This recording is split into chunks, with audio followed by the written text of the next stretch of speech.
Ok, ya ahora sí me está dejando unirme.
Y voy a empezar a proyectar, a ver si ya se ve.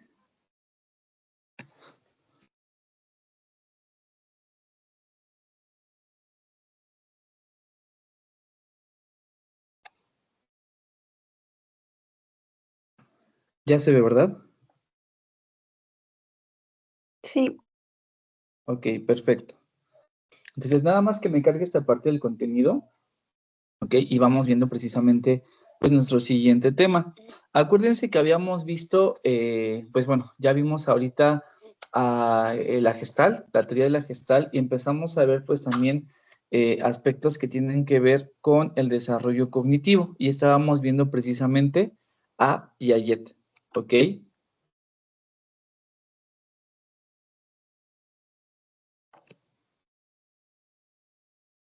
¿Sí?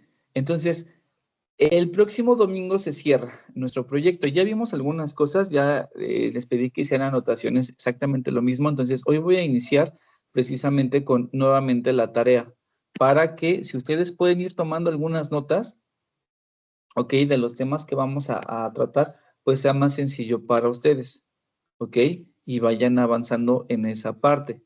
Acuérdense que en esta ocasión lo que ustedes van a hacer como tal es un cuadro comparativo, pero no se queden escuetos, o sea, sí métanle más información a su cuadro comparativo con respecto a lo que se tiene, ¿sí? No se queden cortos con nada más como la información muy simple.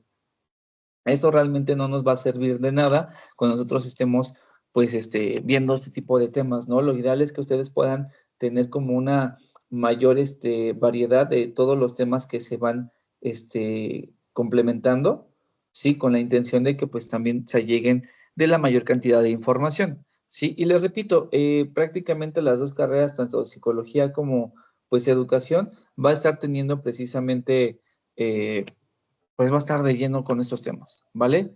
Entonces, aquí lo que ustedes tienen que ver es lo siguiente, ¿vale? Dice aquí, objetivo, identificar las teorías revisadas durante la materia para generar un cuadro comparativo que englobe y dar así un cierre de los contenidos de la misma. En esta ocasión te proponemos elaborar un cuadro comparativo que integre todas las teorías del aprendizaje, ¿sí? Entonces, ¿cuáles son las teorías que se tendrían que tener? Pues prácticamente a partir del conductismo, ¿vale? Que ya vimos conductismo, ya vimos la Gestalt, ya vimos el desarrollo cognitivo de Piaget, ¿vale? Y ahorita estaríamos viendo a Vygotsky, ¿ok? Entonces, pues prácticamente aquí tendrían que poner la teoría, aquí los representantes, el papel del profesor, ¿sí? Es decir, cuál es la postura que el maestro debe de tener cuando se trabaja con ese tipo ¿cómo se llama? De teoría, el papel del estudiante va a ser receptor, va a interpretar, va a analizar qué va a hacer el alumno, cómo es que se da a cabo el proceso en sí.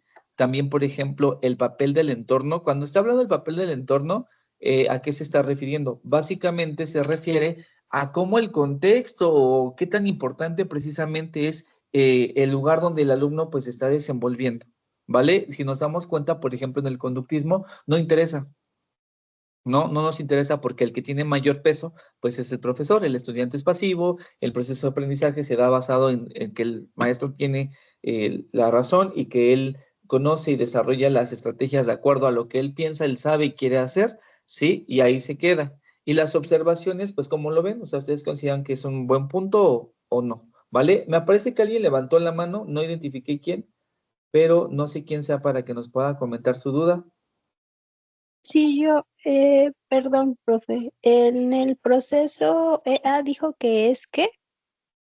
¿Cómo es que se desarrolla? ¿Sí? Por ejemplo, en la cuestión del conductismo, ¿qué se hace? El maestro es el que tiene la razón y el maestro es el que dicta todas las pautas de lo que se debe de hacer. ¿Ok? Nada más ustedes completarían con más información, pero exactamente eso es lo que tendrían que estar explicando. ¿Vale? Gracias. De nada. ¿Alguien más tiene alguna duda? Jessica, perdón, ¿también levantó la mano o es la misma? No me acuerdo.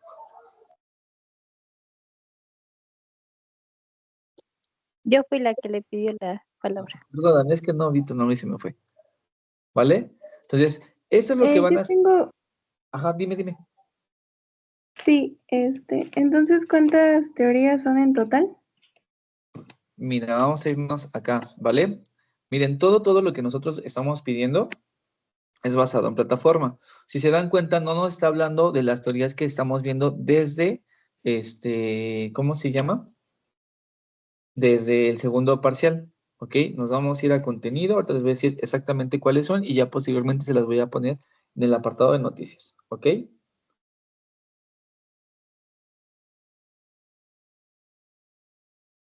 Sí, gracias.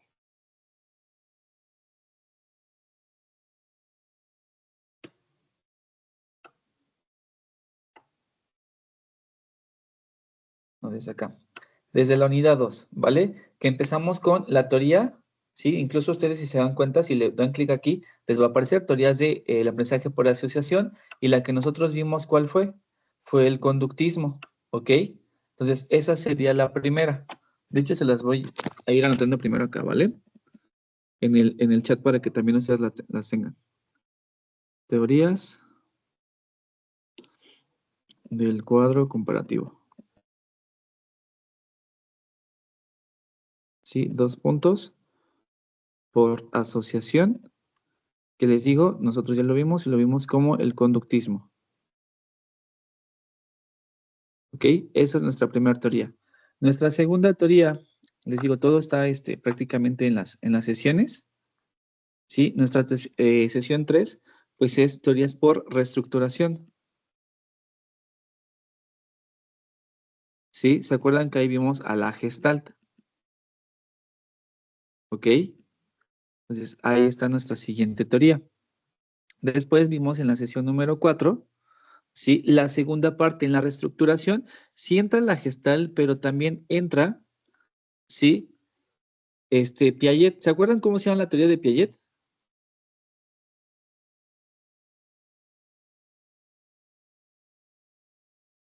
No me acuerdo, no me digan que no. ¿Es la psicogenética?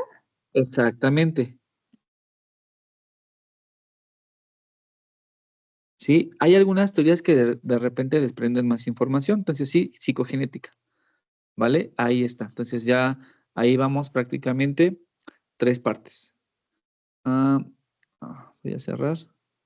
Sí, hoy vamos a ver, sí, a la teoría histórico-cultural, sociohistórica o histórico-cultural, como la queramos llamar.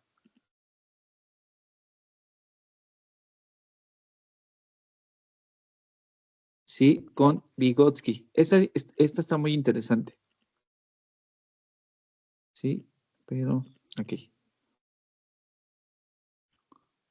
Ok, la siguiente semana vamos a hablar de teorías cognitivas.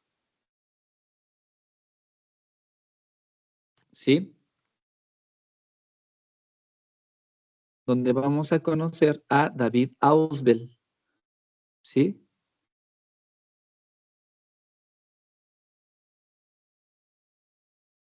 Ok. Ese sí lo vamos a tocar. Del que no vamos a tocar mucho porque pues nos vamos a quedar ahí. ¿Sí? Es esta. ¿Sí? A Bandura y Garner. ¿Ok? Que de hecho es la segunda parte de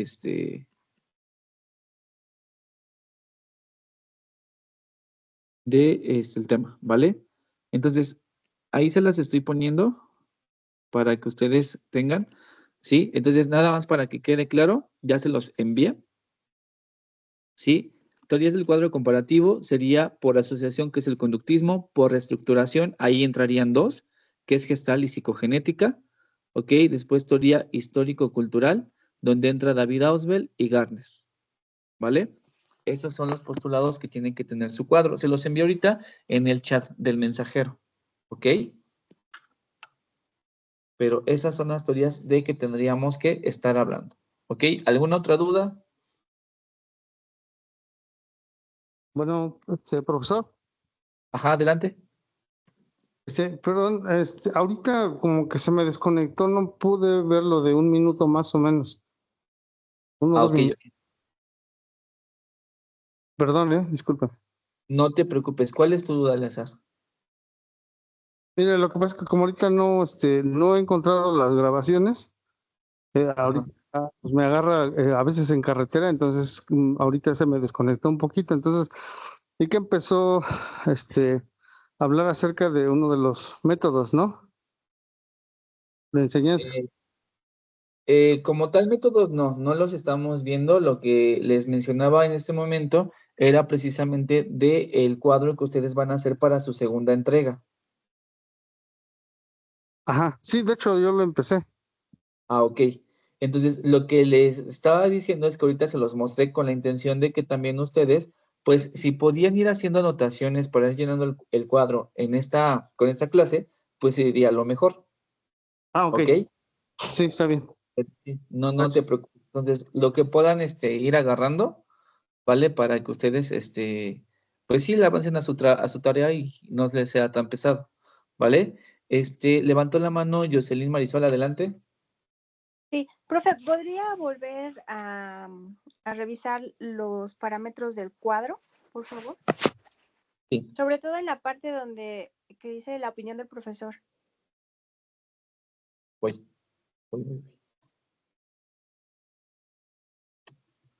Pero no es tanto la opinión, ¿eh? Es la postura. A ver, vamos. Ok. Sí, ustedes se van a dar cuenta que prácticamente con todas esas teorías hay algunas que se relacionan y hasta incluso se pueden complementar, ¿ok? Pero algunas otras no, algunas son muy diferentes. Por eso es un cuadro comparativo para que ustedes puedan ver las diferencias en sí, ¿ok? Entonces, los rubros que nos está diciendo son los que tienen aquí, pero pues prácticamente es como lo van a poner en esta forma.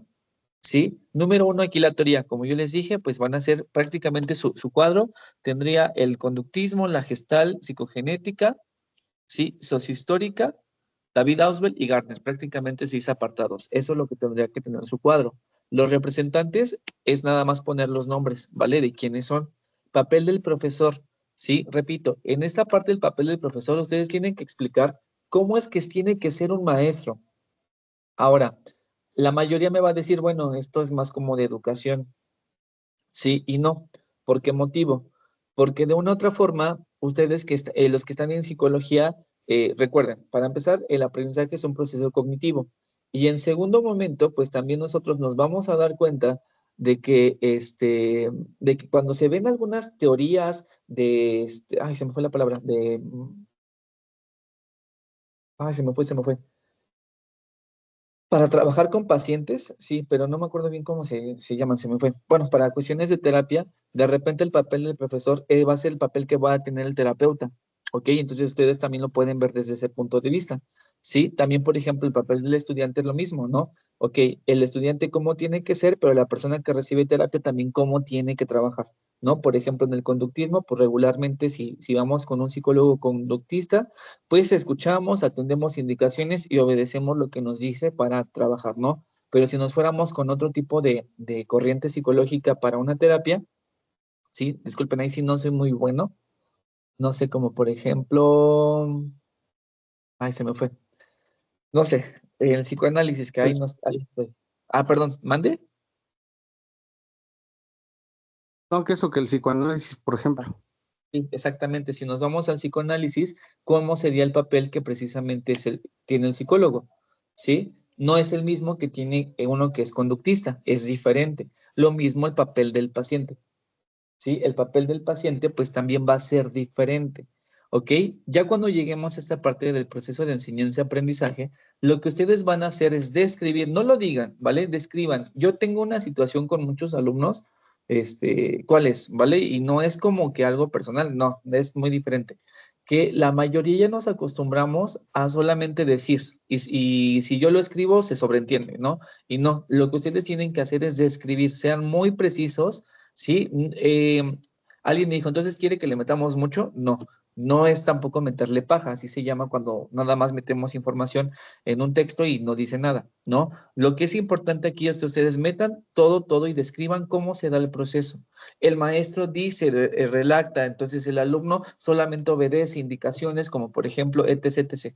Eso es lo que ustedes tienen que poner, o sea, pero sean muy descriptivos. Tengan en cuenta algo que apenas estaba hablando con una maestra y dije, sí, cierto, lo tengo que explicar también de esa forma, ¿sí? El trabajo no lo van a leer ustedes. Si lo leen ustedes, pues ya lo entendieron. Lo va a leer cualquier otra persona. Y esa otra persona, que en este caso es su servidor, pero imagínense que lo va a leer cualquier persona, ¿sí? Tienen que entenderlo sin haber estudiado la carrera que ustedes estudiaron, ¿sí? Por ejemplo, apenas hablaba, les digo, con una maestra y estábamos revisando un planteamiento del problema de un alumno. Entonces, por ejemplo, él decía, pues es que su tema era de los derechos humanos, ¿no? Entonces decía, pues es que ahí ya puse que se violan derechos humanos. Y yo de, ajá, o sea, pusiste, se violan derechos humanos en un planteamiento del problema. Le digo, pero tienes que describirlos, o sea, qué derechos humanos se están violentando, cómo se están violentando, quién los está violentando, cuándo se violentaron, cómo lo violentaron, ¿vale? Y de hecho, él como que no lo terminaba de entender. Y de repente esta amiga le dijo, ¿sabes qué? Mira, le digo, ¿sabes qué? Hay que ponerle un ejemplo más claro. Dice, sí, imagínate que estás en una audiencia donde tú eres el psicólogo, ¿ok? Y le vas a explicar al juez si alguien se puede quedar con un menor de edad, ¿no? Y le digo, ay, imagínate que el menor de edad tiene TDAH. Y él se quedó con cara de, ¿y qué es TDAH? Le digo, exactamente.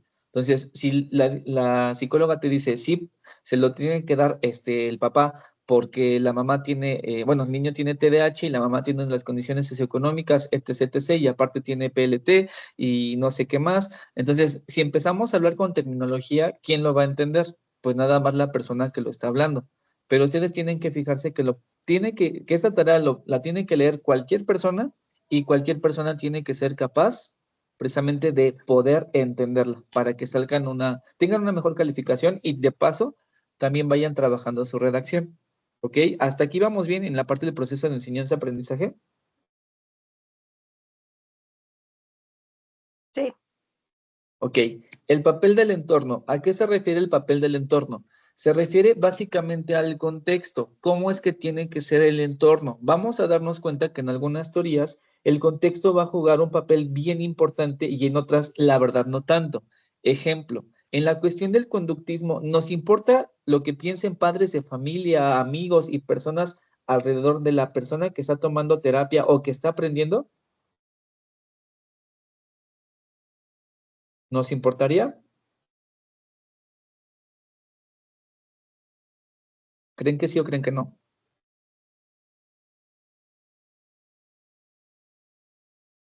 ¿Podría repetir, por favor? Sí, claro.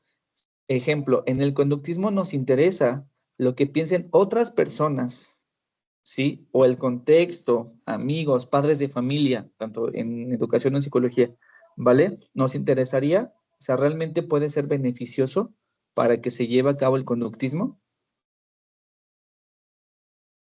No. Exactamente, no nos interesa, ¿ok? Entonces pueden poner ahí esa acotación, incluso no es necesario que sea tan grande, ¿sí? No juega un papel representativo, ¿vale? Y por último, observaciones, alguna acotación que ustedes quieran hacer con respecto a lo que se revisó, ¿ok? Así quedaría.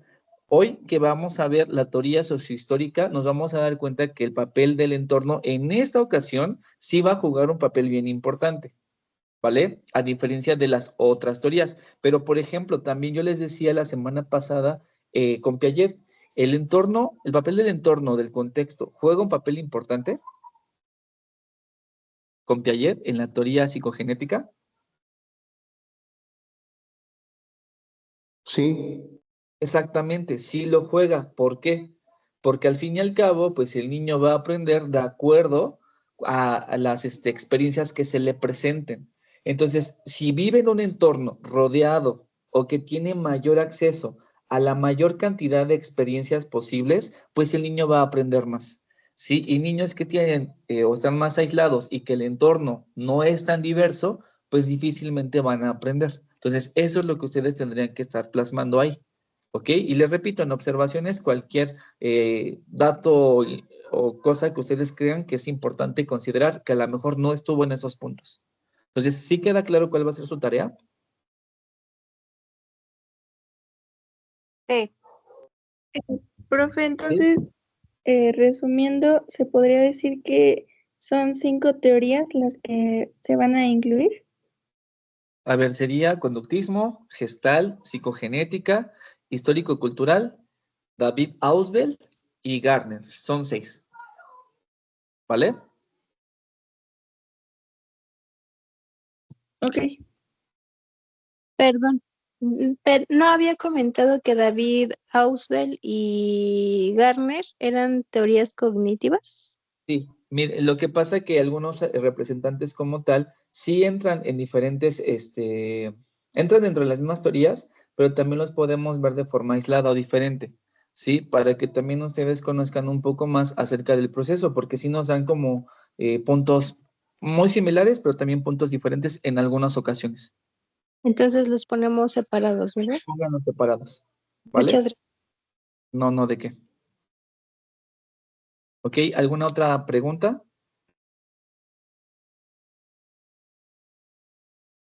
¿No? Ok. Entonces, vamos a irnos ahora sí con el contenido.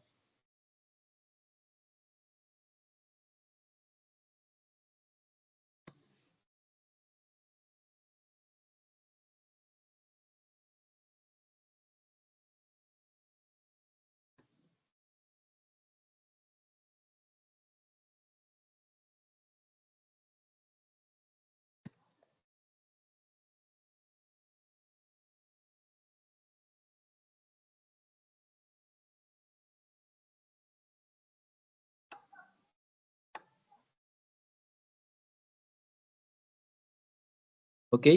Y pues bueno, me voy a ir un poquito rápido porque para que nos dé tiempo. Y en verdad esta teoría también está muy interesante, ¿vale?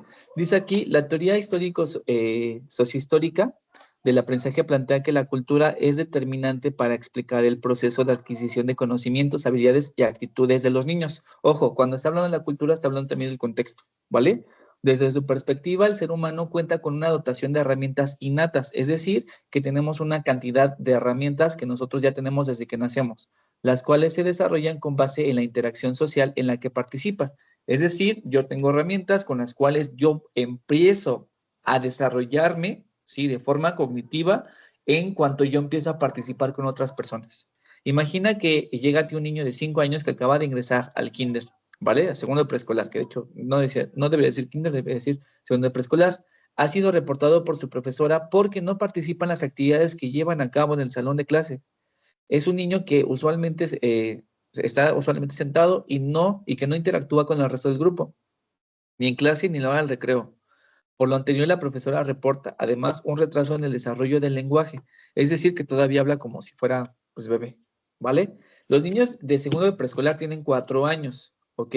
Todavía puede haber uno que otro niño que hable, pues sí, medio chipiloso, por así decirlo, pero por lo menos ya tendría que tener un lenguaje más formal, más variado, ¿vale? Y también no tendría que señalar. A veces cuando vemos niños que señalan, quiere decir que son niños que no han desarrollado un lenguaje, ¿vale? Y también hay que tener en cuenta que hay niños que no les gusta hablar, ¿ok? Sí, entonces hay niños que de repente pues hablan mucho con ciertas personas, pero con personas ajenas no, o por lo menos al principio, ¿vale? ¿Consideras que el niño tenga un retraso en el desarrollo? ¿De qué forma evaluarías el caso? ¿A qué elementos de su círculo social deberías entrevistar?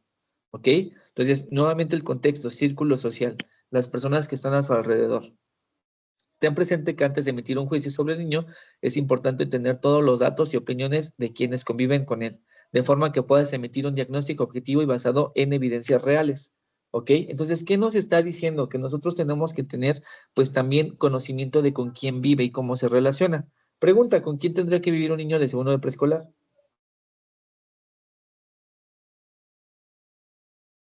Con sus papás. Exactamente, ¿no? Y entonces, ¿esto qué nos quiere decir?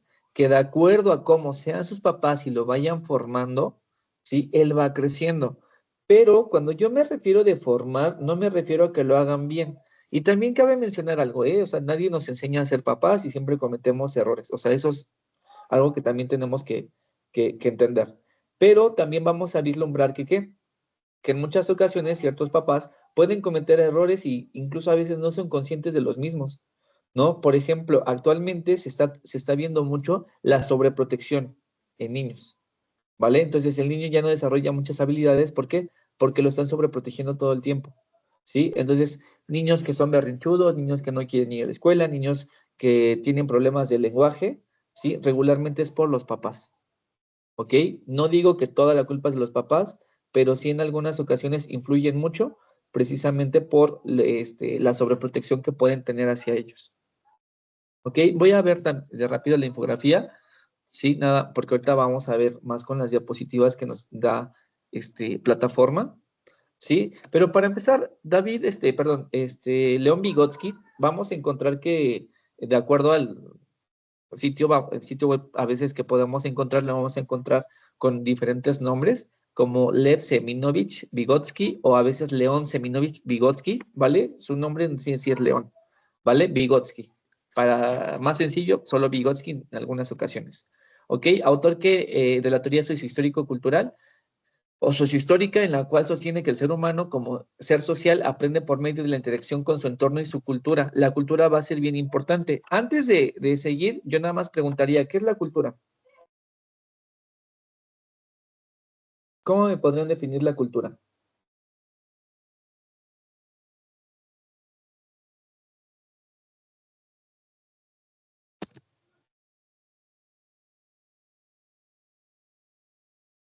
Para ustedes, ¿qué es la cultura?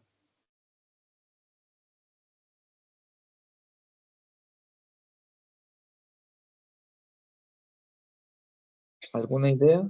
Costumbres, Como tradiciones que adquirimos de el lugar en el que vivimos. Sí, de hecho sí, tienes mucha razón. Son toda esa parte de costumbres, tradiciones, creencias, incluso entre la religión. Ahora, ¿por qué la cultura será importante según Vygotsky? ¿Ok? Porque al fin y al cabo, pues como estábamos viendo aquí, dice que el ser humano es un ser social que aprende a través de la interacción. Nosotros, ¿cómo vamos a ver la interacción? Pues a través de la cultura, ¿sí? Porque la cultura que cada persona tiene, de una u otra forma lo va a hacer pensar y creer en diferentes cosas que van a ser diferentes a otra cultura. Ejemplo, ¿por qué todas las culturas antiguas no construyeron exactamente la misma forma? Porque también construyeron basado en el entorno, ¿no? Porque no todos los pueblos del mundo tienen la misma gastronomía, porque pues también construyeron o desarrollaron gastronomía basado en lo que tenían a la mano, ¿sí? Y de ahí forman una cultura, forman una identidad, una forma de pensar, una forma de relacionarse, una forma en qué creer, ¿no? Por eso no todos creemos en las mismas deidades, en las mismas cosas y demás, porque nuestra cultura es diferente.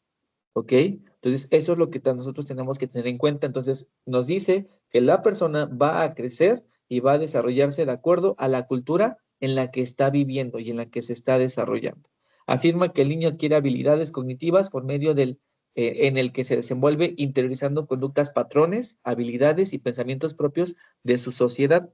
Establece que los niños al nacer tienen limitaciones biológicas, las cuales son superadas gracias a las herramientas de adaptación intelectual que le otorga la cultura en la que se desarrollan. La más importante para Vygotsky es, pues, el lenguaje. ¿Ok? Pregunta, cuando a un niño le duele algo, cuando hablo de un niño me refiero a un bebé, ¿vale? Cuando a un bebé le duele algo, ¿nos puede decir? No, su forma de decir lo que le duele es llorando. Y cuando tiene hambre, ¿qué hace? También llora, ¿no? Y cuando tiene sueño, Igual. sí, si está cansado, Pues yo creo que también. exactamente, entonces es muy difícil, ¿no? Realmente, pues, poder cuidar a un niño y trabajar con él. ¿Por qué? Porque, pues, no tenemos noción de lo que siente, lo que piensa y cómo actúa, ¿no? Entonces, por eso Vygotsky nos dice, o sea, no tenemos estas herramientas, pero sin embargo, de acuerdo a la cultura, nosotros las vamos adquiriendo, ¿sí? Para tener una noción más amplia de quiénes somos y cómo vamos a convivir con las demás personas, ¿sí? Acuérdense que hay varios círculos sociales. El primero es la casa, el segundo es la escuela. Ambos tienen un peso muy importante. ¿Por qué? Porque el niño, por ejemplo, en la casa aprende que es único, que aprende la autoestima, aprende muchas cosas, ¿vale? Pero cuando llega a la escuela empieza a aprender otras cosas, ¿sí? Como por ejemplo a respetar, a convivir, a participar, a relacionarse, ¿sí? Y para relacionarse con los demás se relaciona con iguales bajo ciertas estructuras en las que se da cuenta que todos tienen que tener pues una importancia y empieza a generar pues relaciones sociales. Entonces, por eso es importante pues el hecho de que asistan a la escuela desde educación preescolar, ¿vale? Esas funciones se desarrollan para convertirse en procesos psicológicos superiores en la medida que el niño interactúa con miembros de su comunidad. En la teoría de Vygotsky plantea que el ser humano nace con un repertorio de funciones mentales básicas que facilitan el desarrollo de cognitivo, como por ejemplo la sensación, la percepción, la atención y la memoria. O sea, Vygotsky nos dice, una persona sí nace ya con habilidades cognitivas sí o sí. Estas son. Puede sentir, puede percibir, puede mantener una atención y también tiene la memoria. ¿Ok? Pero estas son funciones muy básicas que cualquier persona puede tener. Son funciones básicas. Pero existen otro tipo de funciones, o inferiores también, existen otro tipo de funciones que se consideran superiores, que esas van a ser en torno a la cultura, ¿vale? Como por ejemplo, el relacionarse, el vestirse, e incluso hasta, puede sonar un poco burdo, pero los utensilios que utilizamos para comer, ¿vale? También son parte de nuestra cultura. Sí, bueno, sigo acá en la siguiente parte del desafío. Sí, continúa con el análisis del caso del niño descrito en la sesión anterior. Imagina que has decidido entrevistar a los padres y profesores del niño para obtener información respecto a su conducta en diferentes escenarios. La profesora te reporta que no participa en actividades con compañeros, ya sean libres o estructuradas. Aunque sí trabaja correctamente en su lugar y sigue instrucciones, no puede expresarse verbalmente ya que cuenta con un vocabulario muy corto. ¿Ok? Hay que ver por qué. ¿Sí? En muchas ocasiones les digo, los papás tienen la culpa. ¿Sí? No lo hacen adrede en la mayoría de las ocasiones, pero simplemente, pues en algunas ocasiones, no forzan al niño que desarrolle un lenguaje. ¿Cómo me refiero a que force? Que lo hagan hablar. ¿Sí? Oye, ¿quieres eso? A ese. ¿Cómo se llama? Te lo voy a pasar si me dices cómo se llama. ¿Quieres este? No, no dime así, dime sí o dime no, ¿vale? Entonces, así es como lo forzamos a que el niño hable. Si no lo forzamos, el niño no desarrolla su cognición de acuerdo, bueno, según Piaget. Los padres, por otro lado, comentan que en casa se desenvuelve normalmente, conviven con ellos y participan en las actividades que organizan en el hogar. Durante la entrevista detectas que la familia vive sola en la ciudad. Los otros miembros de su grupo familiar viven en el norte del país y no forman parte de la vida del niño. ¿Sí? Ahorita vemos mucho esa parte del desarrollo del lenguaje y del desarrollo social. ¿Por qué? Porque también las familias en México han cambiado. ¿Sí? ¿A qué me refiero? Yo creo que ustedes son de las últimas generaciones que empezaron a tener más hermanos, ¿vale? Pero también vean la generación de sus papás y de sus abuelos. Probablemente sus abuelos tuvieron, no sé, como 10 hermanos, ¿no? Sus papás a lo mejor 5 y ustedes pues 1 o 2. Y si ustedes son papás, probablemente nada más quieran un hijo. ¿Cierto o falso? ¿Qué es lo que ahora vemos? Cierto. Que aparte de ello, en las reuniones familiares, ¿cuántos niños hay y cuántos adultos?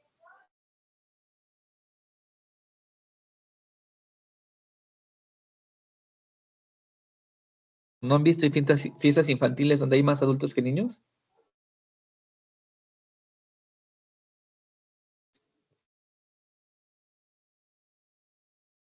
Aquí la pregunta, ¿creen que afecte eso? O sea, ¿creen que realmente tenga Sí, una repercusión? Adelante. sí, sí afecta. Sí, claro, porque entonces ahora el niño con quién se junta, con quién se relaciona, no tienen a nadie igual a él, ¿sí? No puede hacer juegos, no puede trabajar de otras formas, entonces sí afecta toda esta parte. Parecería que no, pero en verdad sí se ve una afección, ¿vale? Entonces aquí no está diciendo eso, el niño tiene precisamente ese tipo de situación, vive solamente con sus papás y pues obviamente no puede hacer muchos juegos de interacción con sus papás, ¿sí? Ni se relaciona igual con ellos que como con otros niños. ¿Ok?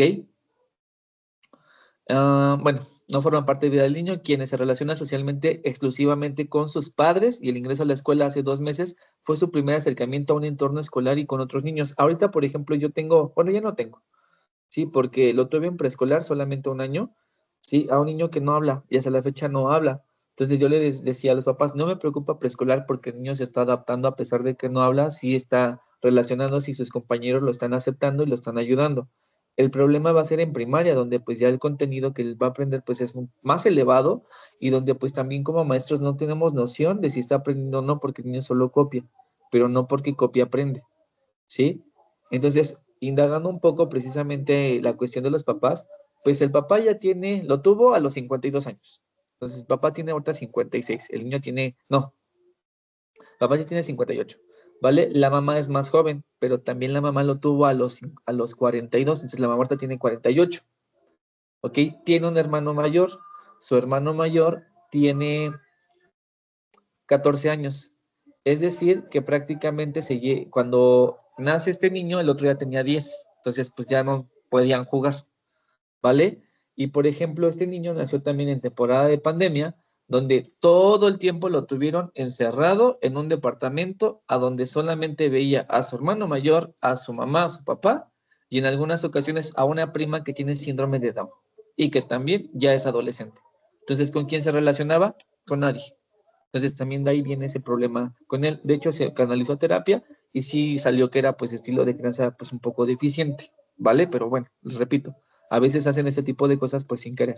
¿Sí? Con base en la información antes mencionada, consideras que el niño tiene un retraso en el desarrollo, ¿ok? Se va a notar mucho porque primeramente no hay un desarrollo del lenguaje. ¿Sí? ¿Cuáles determinarías que son las causas por la falta de su participación? ¿Cómo lo apoyarás para que lograra socializar con pares y profesores? Cuando habla de pares, es decir, con alumnos iguales a él. ¿Ok? Ahora, regularmente no es sencillo trabajar con este tipo de alumnos y regularmente también nosotros no vamos a tener las herramientas. Me gustaría decirles que, pues, tanto los de psicología como de educación que van a salir capacitados para trabajar con este tipo de niños, pero les mentiría, porque para trabajar con estos niños ya se necesita educación especial, ¿sí?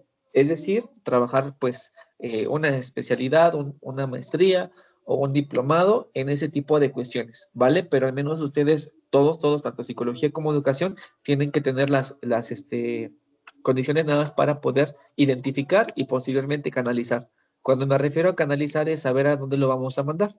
Sí, por ejemplo, en este caso, todo lo que nos surge con este niño, que le estaba diciendo del ejemplo, ¿vale? Es el desarrollo del lenguaje. Entonces, también, se descartaron problemas de audición, ¿vale? Entonces, a veces se tiene que hacer ¿cómo se llama? Un examen exhaustivo para ver dónde hay un problema, ¿no? Porque a lo mejor el niño no habla también porque no escucha, a lo mejor también tiene un problema en el cerebro, ¿sí? Entonces, sí se le tienen que hacer estudios para descartar todo y al final ver qué fue. En este caso se le hizo y pues les digo, fue un estilo de crianza, ¿vale? Ahora, teoría sociocultural considera al niño curioso por naturaleza, un partícipe activo en su propio proceso del aprendizaje. El aprendiz es un ser social que mediante la interacción con otro más experto logra aprender y desarrollar nuevos esquemas.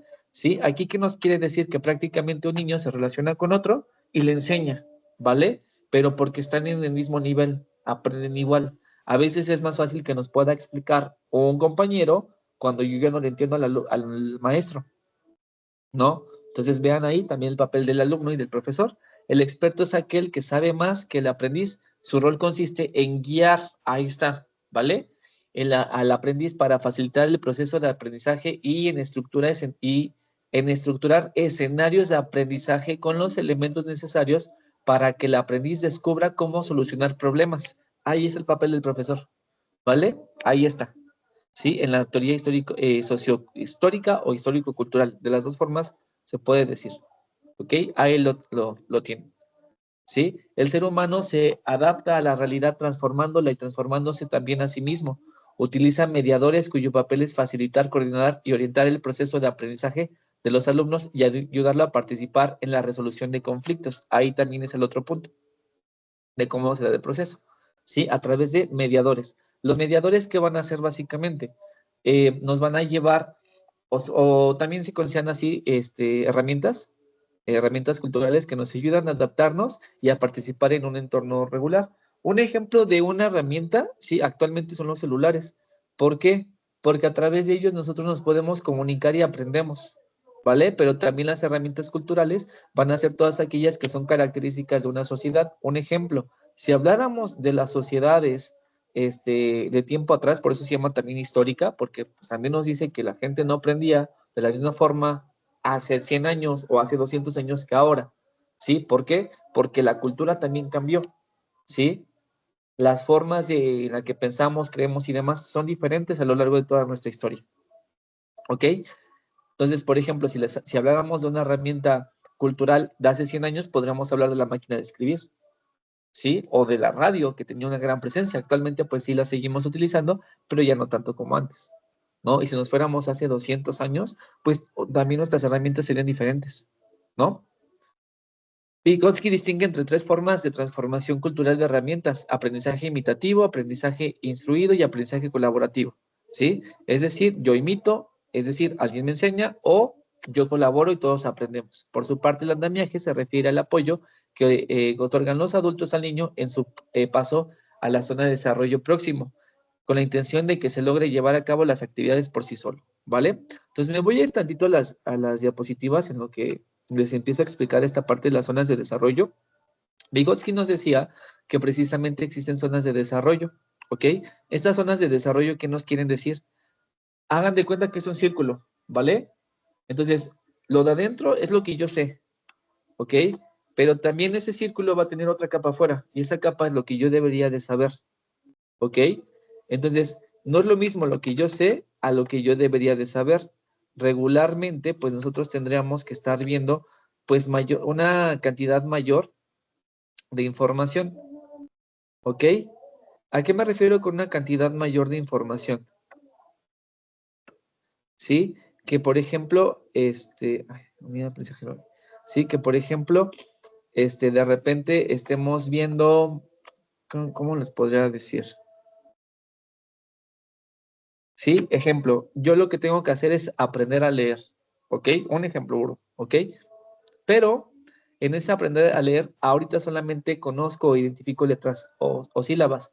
Entonces, la zona de desarrollo, ¿sí? Real, es lo que yo sé hacer ahorita, que solamente es identificar palabras, digo letras, ¿sí? Y formar una que otra sílaba.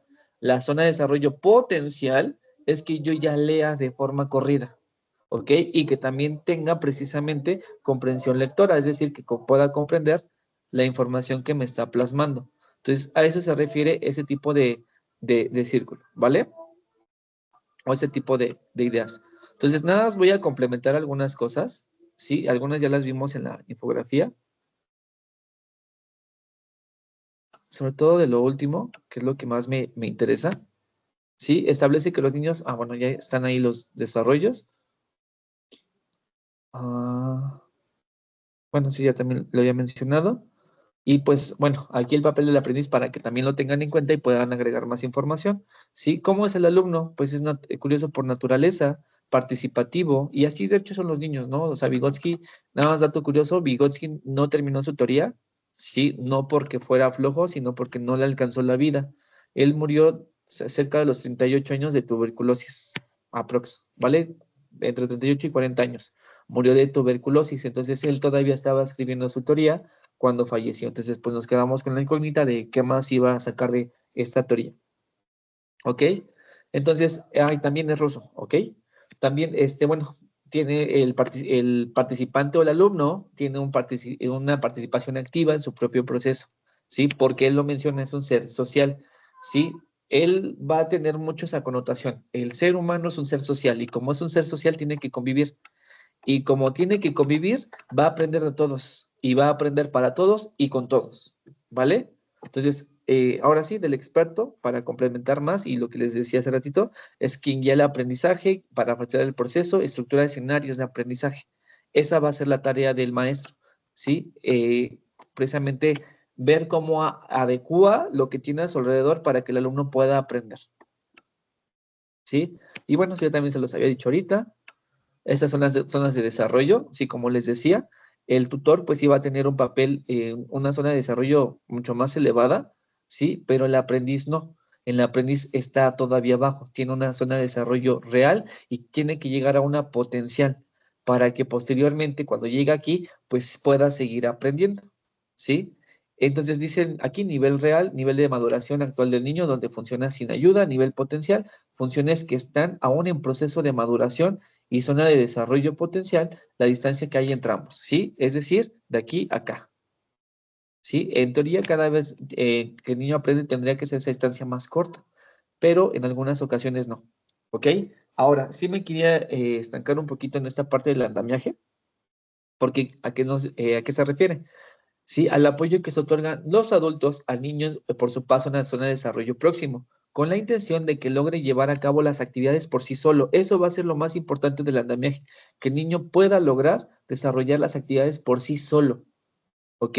De nada nos va a servir que yo le haga todas las cosas, porque en un momento las va a tener que hacer solo. Entonces, yo le puedo ayudar, pero no tengo que hacerlo por él, porque si lo hago por él, el niño ¿en qué se esfuerza? En nada, y si no se esfuerza, no aprende, ¿vale? La idea es que los adultos presenten y doten al aprendiz de herramientas que puedan utilizar para descubrir por sí mismo la forma de resolver un problema o una tarea de forma eficiente, ¿sí? Y como les decía, la parte de la mediación, Vygotsky propone que el ser humano se adapta a la realidad transformándola y transformándose, ¿sí? ¿Por qué? Porque de una u otra forma nosotros hemos transformado el mundo en el que vivimos. ¿A qué me refiero? Pues no vivimos en cuevas, vivimos en casas, utilizamos medios de transporte, ¿no? Y que de una u otra forma toda esa realidad se ha vuelto parte de nuestra cotidianidad, cómo nos vemos, cómo nos vestimos, también incluso la vestimenta es parte de la cultura, ¿ok? ¿Qué comemos? ¿Qué hacemos? ¿Vale? Entonces, esos van a ser los mediadores, ¿sí? En herramientas, por ejemplo, presentadas por otro externo al sujeto, por ejemplo, el profesor, ¿sí? Bueno, aquí nos habla también de los signos internos, permiten al sujeto interiorizar, adaptar, interpretar y relacionar la realidad, ¿sí? Y el papel del mediador, facilitar, coordinar y orientar el proceso del aprendiz. Pero repito, Vygotsky nos va a decir eso, que al fin y al cabo nosotros vamos a estar con todo ¿cómo se llama? La cultura que nos rodea y lo que tenemos a nuestra mano para transformar nuestra realidad, ¿sí? Para Vygotsky, el momento en el que, bueno, en cuestión del lenguaje, en el que él habla privada se convierte en habla interna. Es el punto en el que el pensamiento se une con el lenguaje, ya desde su perspectiva. Eso se encuentra separados inicialmente. Se desarrolla con base en la interacción social y es la mayor herramienta del ser humano, ya que le permite comunicarse con el exterior. De hecho, miren, nosotros como personas, sí, ya está comprobado, no pensamos palabras, pensamos imágenes mentales. Vygotsky todavía no estaba vivo cuando ya se descubrió esto, pero él lo tenía como muy relacionado. Decía, una persona puede pensar y tiene en su mente lo que quiere hacer, pero no se puede comunicar con las demás personas. ¿Por qué? Porque para que se pueda comunicar con las demás personas, ¿qué necesita? Tener un mismo lenguaje. Si no tiene un mismo lenguaje, no va a haber una interacción con todos los demás. ¿Ok? Entonces, eso va a ser lo primordial, que el niño pueda tener interacción con todas las personas que las estén rodeando. ¿Ok? Entonces, ¿cómo se va a lograr que se desarrolle el lenguaje? Únicamente con la interacción. ¿Sí? En alguna ocasión creo yo les hablaba de niños ferales. Entonces, por ejemplo, un niño feral, ¿qué es? Un niño que por alguna condición está viviendo fuera de un ambiente social de ser humanos y está viviendo con otro tipo de seres vivos o a veces aislado. Entonces, ¿van a desarrollar un lenguaje? No, porque el lenguaje es una invención del ser humano que nos ayudó a comunicarnos, porque al fin y al cabo la idea mental que yo tengo se las puedo pasar exactamente igual si yo tengo un buen lenguaje, ¿sí? Entonces, para él va a ser muy importante la cuestión del lenguaje, ¿sí? El lenguaje, como aquí dice, tiene los siguientes papeles en el desarrollo cognitivo. Número 1, habla social. Para otro, su función es de comunicación con el exterior. Habla privada. Para sí mismo, su función es intelectual. Aparece a los 3 años, ¿sí? Donde él mismo empieza a crear sus propias ideas y se cuestiona y resuelve e intenta.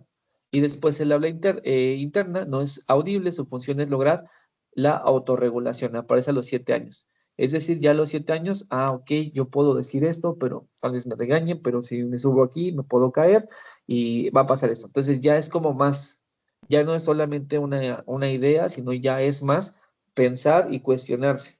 ¿ok? De lo que tienen, ¿sí? Y ya para ir cerrando, la teoría de Vygotsky se enfoca esencialmente en el papel que juega la sociedad. Ojo, contexto. ¿Vale? Acuérdense lo que les dije. Esta teoría sí habla mucho precisamente de la cuestión del contexto que nos está permeando y la cultura en el desarrollo cognitivo y por ende en el aprendiz. Aunque reconoce que el niño nace con ciertas habilidades, describe que esas se desarrollan únicamente con las herramientas y en la forma en que la cultura lo permita. Sí, cuando veamos precisamente a David Ausubel, que es la siguiente semana, y les comento muy a grandes rasgos, él hizo un estudio comparativo. ¿Qué es un estudio comparativo? Prácticamente cómo es una sociedad de una cultura y cómo es otra, ¿sí? Y prácticamente comparó a las sociedades judías con una tribu maori, ¿sí? Que prácticamente están en el extremo sur del continente asiático. ¿Y qué es lo que encontró? ¿Sí? Número uno, pues sí, culturas muy diferentes, separadas por miles de kilómetros, ¿sí? Y también con diferentes niveles, porque también la cultura judía que él estaba estudiando, pues ya era una cultura, incluso ni siquiera era en Israel o Palestina o cosas por allá, ya eran Estados Unidos, ¿no? Entonces él como que veía cómo es que estaban educando a los niños y se va con la tribu maori, donde pues sí, todavía era una comunidad pues más baja, ¿sí? ¿A qué me refiero más baja? No me refiero únicamente a cuestión económica, sino también, por ejemplo, tenían como costumbres un poco más, bajas, por así decirlo, grupos indígenas, etc, etc. A eso me estoy refiriendo, ¿vale? Entonces se dio cuenta que, por ejemplo, los niños judíos aprendían a ser muy autosuficientes, pero era por la educación que reciben. Pero los niños maoris eran muy dependientes, ¿sí? E encontró algo muy interesante y alarmante a la vez, que en la tribu maori los niños aprendían a caminar hasta los 4 años de edad. Aquí en México, ¿a los cuántos años tendría que estar empezando a caminar un niño?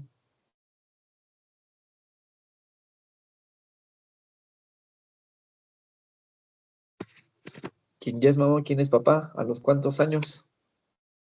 Bueno, en mi caso al año, año y medio. Año y medio. Aprox año y medio exactamente, ¿no? Ya si vemos a alguien de los 3 años que no aprende a caminar, pues sí hay un problema, ¿no? Ya tendremos que checar ahí qué pasa. Y algunos pues se pueden adelantar un poco, pero pues también no tanto, ¿no? Entonces, él notó que precisamente con esta investigación y dándose cuenta que los niños pues, de esa tribu empezaban a caminar pues mucho después, ¿sí? Se dio cuenta de que también su desarrollo cognitivo no era tan elevado en los niños, ¿vale? Sí, como debería de ser. Entonces, sí había una relación, ¿ok? Entonces, por eso aquí nos dice eso, la cultura tiene esa posibilidad de permitir que alguien aprenda o a veces también sin quererlo, de que pues alguien no aprenda lo que debe, ¿sí? Pero es por cuestión cultural. En ese sentido, el lenguaje cobra un rol fundamental, ya que es la principal instrumento para comunicarnos con los demás miembros de nuestra cultura y adicionalmente marca un punto clave en el desarrollo cognitivo. No lo dice así, pero pues podemos sobreentenderlo, que también nos habla de que entre más vocabulario tengamos, prácticamente somos más capaces de pensar, ¿sí? No quiero decirlo así de que nos volvemos más inteligentes propiamente, pero sí nos ayuda a elevarnos, pero siempre y cuando sí usemos las palabras, sí las adecuemos, ¿ok? Entonces, por eso es importante tener en cuenta, pues, el lenguaje de un niño, ¿sí? Regularmente los niños que consideramos más listos en las escuelas son los que también tienen un lenguaje más elevado, ¿sí? No hablan como bebés, pueden dar ideas más claras, ¿no? Etc, etc. Vamos a ver ya al final aspectos de inteligencia, ¿sí? En la materia, pero sí vamos a darnos cuenta que va a estar muy ligado a la cuestión del lenguaje, ¿sí? Esta teoría el estudiante tiene un papel activo, ya que es parte de su propio proceso de aprendizaje, mientras el profesor debe facilitar y guiar él mismo. ¿Ok? Entonces, se dan cuenta, es una teoría muy, muy amplia también, pero que también nos deja dar a entender que en esta ocasión, pues el contexto tiene una importancia muy, muy grande. ¿Sí? No sé si hay algún comentario, alguna duda.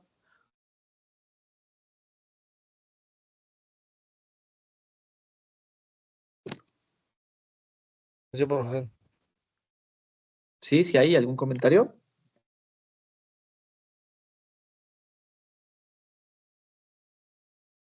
Sí, una No. pregunta, ¿por qué no puedo accesar al chat? No sé. En teoría todos tendrían ¿cómo se llama? Esa posibilidad. porque no se bloqueó nada en plataforma para que nadie pudiera hacer algo. Entonces, no sé si a lo mejor sea tu dispositivo. De todos modos, lo voy a preguntar. Eres Eleazar Viveros, ¿verdad? Así es, y es que tampoco estoy en los equipos del Teams. Entonces es por eso, no estás en el No equipo. aparece. A ver, déjame checar. Bueno, vamos a hacer una cosa, en lo que agrego a su compañero. Si es que alguien ya no tiene alguna otra duda, y de hecho voy a dejar la grabación hasta aquí, ¿sí? Bueno, si ya nadie tiene ninguna duda, pues ya se pueden desconectar, nos veríamos la siguiente semana. Sí, si hay dudas, pues todavía estaré aquí unos minutos y también agregaré a su compañero, ¿vale? Profe, ¿me pudiera agregar también a mí, por favor? Dame un tantito, nomás lo agrego a él y ahorita te agrego a ti, espérame. Gracias. Es que de hecho los equipos, digo, no me justifico nada, pero los equipos yo no los hice, los hizo alguien más. Entonces, a veces, pues yo no sé quién